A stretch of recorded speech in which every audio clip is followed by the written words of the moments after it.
Coming up on Dialogue Weekend, alarm as coronavirus cases soar in Asia, the Middle East and Europe. How will the outbreak affect the global economy? And hundreds of millions of locusts threaten food security as they descend on East Africa. How did this start and what happens next? Now on Dialogue Weekend. Welcome to this edition of Dialogue Weekend. I'm CGTN. Today I'm joined via satellite by Professor Chen Juan, Executive Dean of the Fanhai International School for Finance, Fudan University in Shanghai. And in room we have Keith Cressman, Senior Locust Forecaster Officer, Food and Agricultural Organization, United Nations. And here in Beijing, Anna Tangen, an independent current affairs commentator. Welcome to all of you. Well, as the novel coronavirus, or COVID-19, continues to spread to more and more countries, the global economy faces huge uncertainty.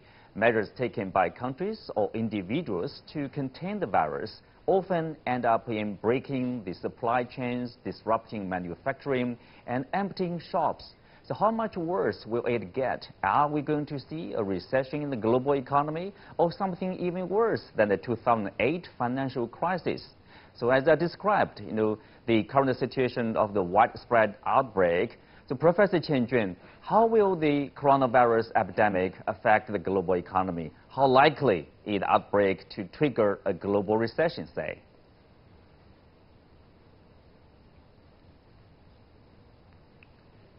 Well, as you mentioned, that during the 2008-2009 global financial crisis, there was a recession. The global GDP growth in the year 2009 was basically 0%, no growth.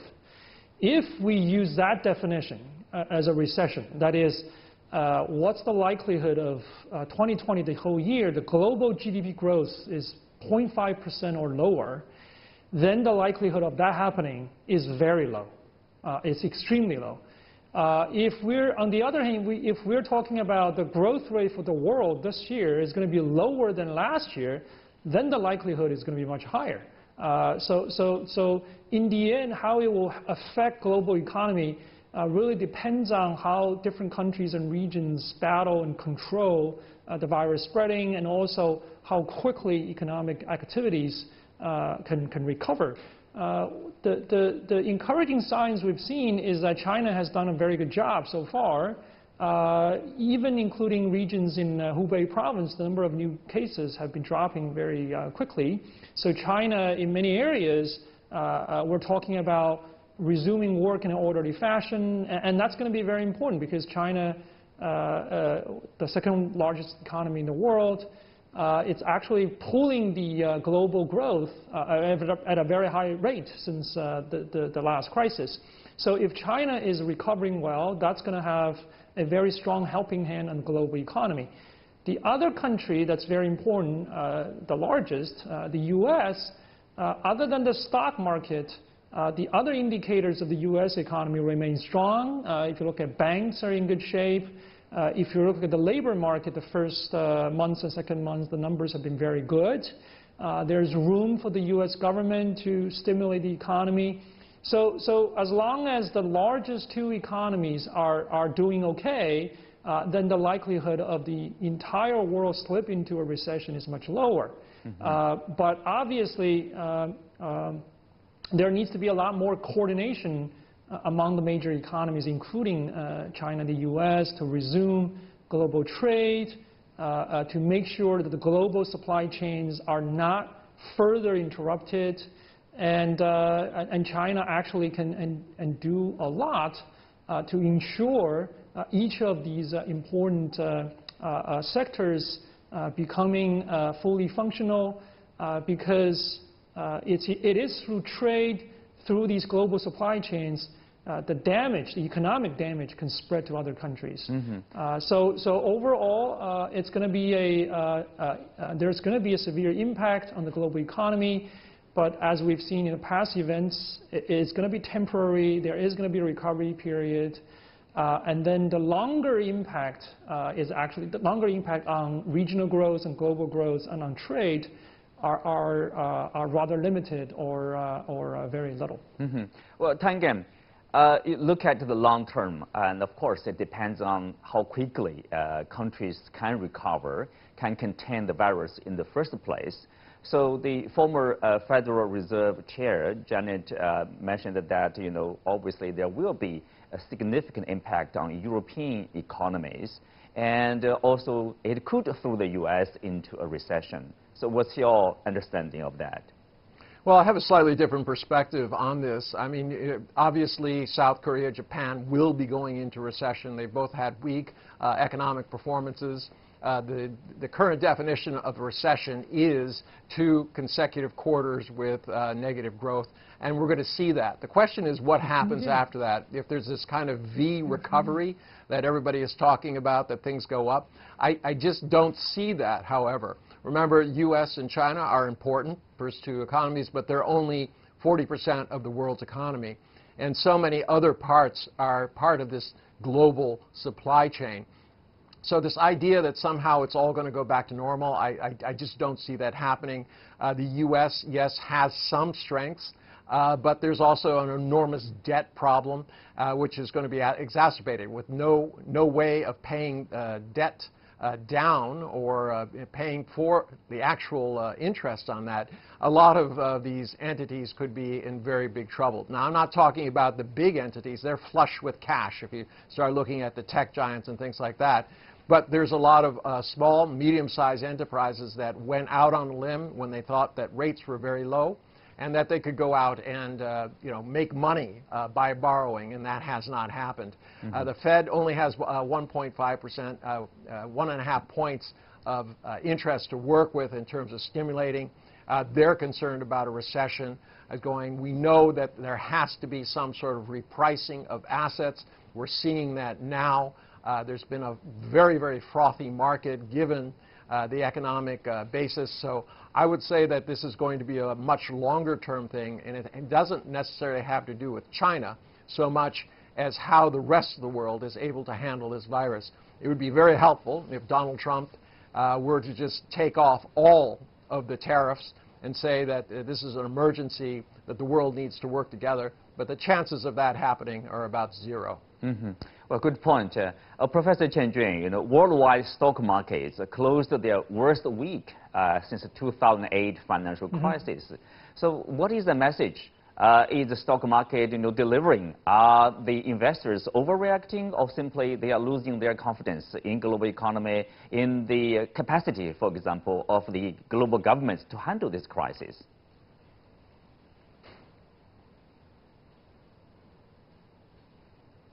Well, so the interesting fact was that on February 12th, this is like merely a little more than 2 weeks ago, the U.S. stock market was hitting historic highs. And we know that the U.S. stock market by far is the largest, deepest stock markets in the world. So it's kind of like a global indicators in terms of the equity markets. So certainly during the past week, there's a lot of sell-offs. Some of that clearly was related to the uncertainty about a global breakout, including the uncertainty about the U.S., whether there's going to be a breakout of cases in the U.S. So certainly a part of the sell-off was related to repricing, repricing the outbreak on global economy, in particular the U.S. economy. Certainly you can say that a few weeks ago the markets were too optimistic. And I agree there is panic in the selling. On the other hand, I would say clearly if you look at the levels of valuation for the U.S. stocks, it was actually very high. I think it's actually been high for 1 year or longer. So there needs to be an adjustment, and it may well be that the push came from the uncertainty about the outbreak. So you are saying it's like a correction rather than a crash? There are actually opportunities start to come out. Well, of course, as we said, it largely depends on it's been dropping about the ability to handle the crisis. Largest 2 economies, China is recovering after a quick, I would say, containment of the virus. Now the focus is on the U.S. So the White House has appointed Vice President Mike Pence as the head of the response team, and at the same time coordinating all messaging, which means scientists will not be able to talk to the public directly unless they are permitted. So Tangen, is that a winning strategy? Do people have confidence in Mike Pence? Well, I don't know. I don't know that they have tremendous confidence in Mike Pence. If you're one of the 32% true believers on the Trump side, you do. But there are real questions. As soon as they said there's only going to be one voice, the president came out and started reversing positions, criticizing the government, saying the Democrats were out to get him by making this into another, quote, well, I did say witch hunt, but something akin. So that is not going to work. I mean, he's going to continue with his Twitter. But, to put this in perspective, Donald Trump has decided to wager his future presidential hopes based on, this strategy of saying that there will not be a big virus outbreak. Now, this is working against economic, political, and scientific gravity. So it'll be very interesting to see if there is an outbreak. And when I say if you start talking to the scientists, the WHO, the CDC, they don't say if, it's just how large it's going to be and how will it be contained. This could have very profound political consequences for him. And I don't think throwing Mike Pence under the bus will necessarily allow him to continue. So he's in deep situation, and he's going to have to figure it out. Yeah, we're going to figure it out as time goes on. Well, let's shift to another crisis, a different kind of crisis. The swarms of locusts are spreading in East Africa, the Arabian Peninsula, and South Asia. Regional governments are racing against time to prevent the worst infestation in generations from destroying crops and creating a shortage of food. The UN Food and Agricultural Organization has warned that if left unchecked, the number of locusts in East Africa could explode 500-fold by June.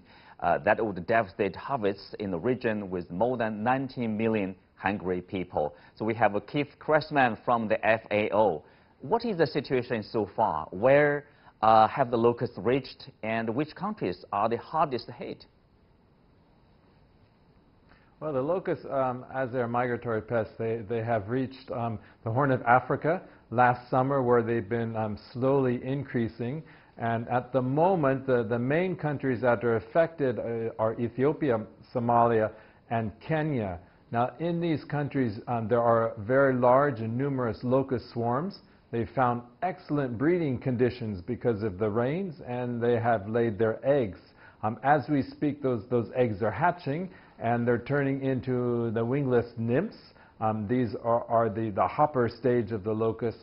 And within 6 weeks from now, they will start to form new swarms that will obviously threaten food security and livelihoods of the people in the Horn of Africa. And I think you have to remember, this is a part of Africa that's extremely vulnerable. They faced a lot of droughts in the past. Now they've got floods and rains, and on top of that, they have locusts. As you mentioned, there's nearly 19 million people that are acutely food insecure. That means it's one level before famine. So any additional pressure on agriculture, on pastures, is very dangerous for them. In addition, of course, Ethiopia, 80% of the population relies on agriculture. 75% of the population in Kenya relies on agriculture. And as you know, desert locust swarms, they're omnivorous. They will eat the pastures, so they will affect the livelihoods of pastoralists. They will eat the crops, and they will affect, obviously, the food security and the livelihoods of farmers there as well. So there's really an unprecedented threat this year to the Horn of Africa. But in addition, of course, there's other hotspots in the making along both sides of the Red Sea coast. In Sudan, Eritrea, Saudi Arabia, and Yemen, there's swarms that are forming there. And more recently, swarms have moved through the interior of the Arabian Peninsula to reach both sides of the Persian Gulf, where certainly in southern Iran, they found very good conditions for breeding at the moment. Well, you are the professional. So how should we describe this that's the phenomenon, that's the situation. You know, we have been seeing from the media, and people use different words to describe it, like outbreak, you know, upsurge, plague. You know, how severe is it? What's the right word to describe the current status quo? Well, the right word is an upsurge, and let me try to explain what that means. We have a Thank you. lot of terminology. Normally, desert locusts are present in the deserts at low numbers, and we call this a calm period or a recession period.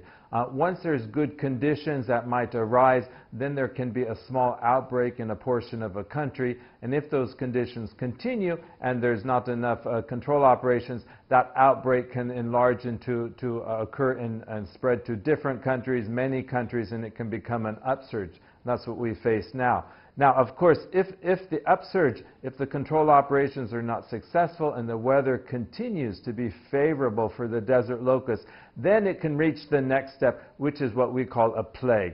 And the plague obviously affects numerous countries, several continents, regions. And in the past, if you remember, in the 1940s, 1950s, plagues have lasted for 12, 14 consecutive years. So this can be a very dangerous situation that could evolve perhaps by the end of 2020. Mm-hmm. Well, still there's a large danger over there. But what caused this current explosion in locust growth and the spread to basically different continents? So what are the origin? Well, as I mentioned, of course, it's not something that occurs overnight. It evolves over time. The current situation, in fact, started developing more than a year and a half ago. In 2018, there was 2 cyclones, one in May and one in October, that brought very heavy rains to the southern Arabian Peninsula, a place called the Empty Quarter. And it's exactly what that is. It's empty. There's no towns, there's no infrastructure, there's no roads, there's no communications. It's simply just sand dunes, very, very tall sand dunes. And there's so much rain in that area that there are lakes forming in between the sand dunes. Now, when those lakes receded, of course, it brought very, very good conditions for the desert locust to breed. Now, a locust lives about 3 months, and so every 3 months, a generation of breeding occurs, about a 20-fold increase. So this is an exponential increase. Basically, it means after about 9 months of breeding, which is what occurred in this empty quarter, there is essentially 8,000 more locusts than that was started. So with the desert locust, the way it works is that when areas dry out, they migrate. They don't get stuck in those areas and dry. So what happened was that those swarms that they started to form in the empty quarter, then they started to leave the empty quarter in early 2019, and they started moving north towards Iran and the Persian Gulf, and south into Yemen and then the Horn of Africa. Mm-hmm. Well, and Tangen, you know, as a commentator, you know, if you look at the situation, of course, there's a risk to food security. There are different factors leading to the crisis right now. So how concerned should we be? Well, you should be concerned. I mean, there's 19 million people at risk. There's also instances where this continues spreading, and there's more devastation. Remember, this is it can continue for long periods of time. So the emphasis has to be on solutions. I noticed that China has put 200,000 geese to work. Each one can consume 200 locusts per day. But that's a drop in the bucket compared to what it is. But what's interesting about it is it starts a food chain. These geese themselves can be eaten either in China or somewhere else. I'm sure that they'll be very tasty, given that locusts themselves are a highly prized delicacy. So given that, if you can continue to have a chain whereby these locusts serve as a food source for the local population, you might be able to put a dent in this and kill 2 birds with 1 stone. Control partially the swarms and at the same time feed people who are in need. But that's for small patch probably of the locust. But Keith, you know, of course, help us probably debunk this idea of people. This is first reported by Chinese media, then it was denied by the Chinese government that China is going to send like 100,000 ducks to Pakistan to help fight the locusts. Okay. Well, I'm sorry. I must have got that wrong. I thought it was a very interesting idea, even if it's not a reality. The sense that you establish a new type of food chain which can feed the locals and also deal with the swarms would be very interesting. It sounds a lot better than trying to fly planes in there or disrupt them in other ways. There has to be some sort of solution as we go forward. I don't know that pesticides would do it. They don't have any natural predators that would do away with them. So somebody has to be a little bit more creative. Mm-hmm. Well, Keith Cressman, what efforts are being made to fight the locust upsurge in East Africa, in Pakistan, in the Arabian Peninsula? Well, I mean, when you have a scale of the magnitude of the problem that's so large that we face now, I mean, for example, a square kilometer of desert locust swarm contains roughly between 40 to 80 million insects. So, 100,000 ducks is only going to eat maybe a half a square kilometer of swarm. And we have tens or hundreds of swarms, and each of them are at least a square kilometer in size. Some of them are much, much larger, 10 square kilometers up to 100 or a couple hundred square kilometers.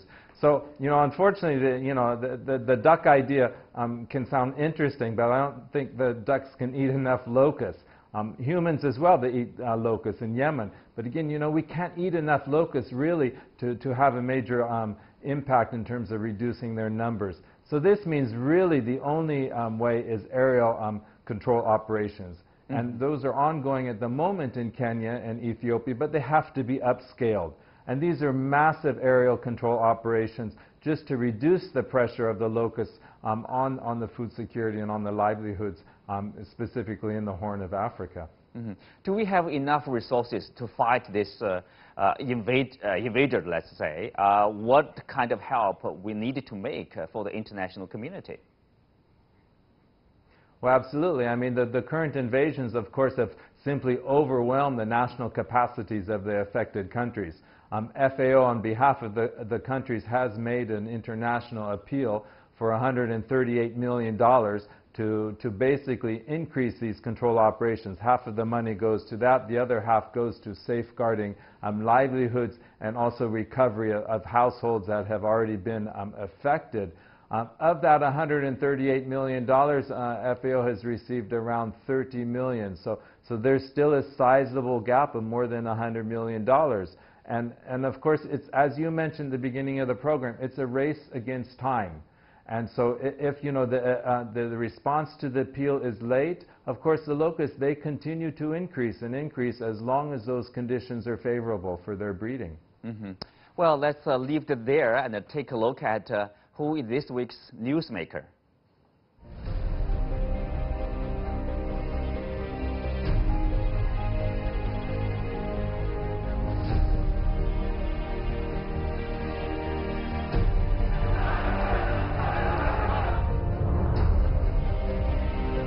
ومصالحه وعلى أرضه أمون وسيحكم التاريخ علي وعلى غيري بما لنا أو علينا.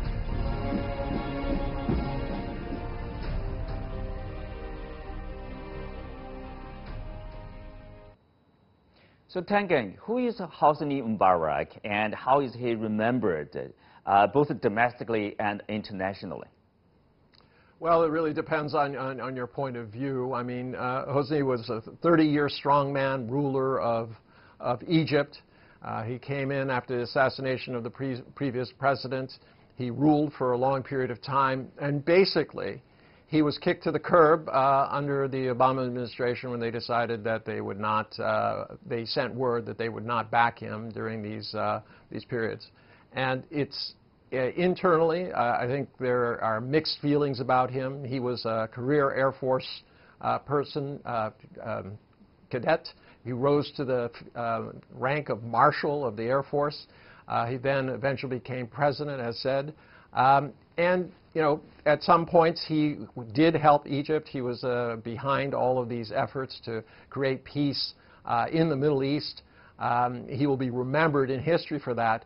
But unfortunately, towards the end, it became clear that he was going to be prosecuted along with his family for corruption charges. He strenuously denied those. He was convicted. He ended his life in ignominy. And this is the problem with strongman politics.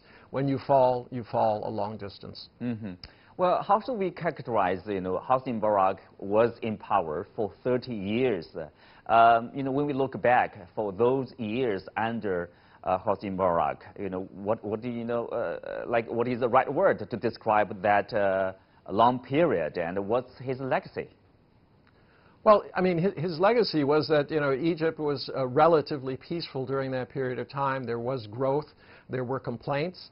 Some said that he was an autocratic ruler, that there was corruption, the usual things. But during that period, Egypt enjoyed a tremendous amount of peace and stability. And that's what he will be remembered for, is bringing this stability. Whether you liked him or not, people look back at that period and they know what it stood for. The question is, can they regain that again? There's now, troubles in the Middle East. You have different factions who are vying for regional, if not supremacy, between Saudi Arabia and Iran. You also have Turkey, and they're at kind of odds with Egypt on these things. So it's still a very complex situation. Having him in Egypt allowed the U.S. to maneuver to keep things stable with Israel. Now that he's gone, things are not quite as clear. It's a little bit more fluid. And obviously, since the invasion of Iraq, very, very hard to predict. Mm-hmm. Well, speak of stability, of course, under his rule, long-term rule, there's people call it a state of emergency law that helped the government, obviously, by giving the government a sweeping power, basically. Of course, it was enabled to maintain the stability and the security. Look back at this emergency law. What's people's reflection? What's people would say about that? Well, as I said, I mean, it's always a mixed bag when you start looking at this. I mean, and it brings up this question about how democracy works in modern times, especially in very complex situations where you have economic, political, and security concerns going head-to-head against each other. He was able to, during that time, deliver a period of stability. And I think there's a lot of people who still remember that, and they think fondly of it. There are others who are politically activated. They say that these were bad times. I think so. He's going to have a mixed legacy, but in the end, those 30 years gave Egypt an opportunity to grow. The amount of tourism grew, etc. Today, it's not as great, and as I said, without somebody like him in Egypt, it is much harder for maneuver. It's hard to come to some sort of conclusion, not conclusion, to some sort of agreement among these different powers as to how things should be settled down, if not actually peace brought forward. Well, very briefly, he was buried in Cairo with a full military funeral, while his successor, Mohammed Morsi, who was elected actually, was buried quietly without a funeral, late at night. What do you make of the differences in handling former president's funeral? Well, he was enormously well respected, especially among the armed forces, and increasingly, as this destabilization has occurred in the Middle East, people are longing for the times when things were more predictable. So yes, it was appropriate for him as a 30-year ruler, despite everything, that he be given the full trappings and be shown that he was somebody who was important to his country. And that's the... Well, with that, we are coming to the end of the show. Many thanks to Professor Chen Jun from Fudan University, Keith Cressman from FAO, and Anna Tangen, independent current affairs commentator. You can watch us on the CGTN app or on YouTube. I'm Xu Qinduo. You can find me on Twitter, Xu Qinduo. Thank you for watching. See you next time.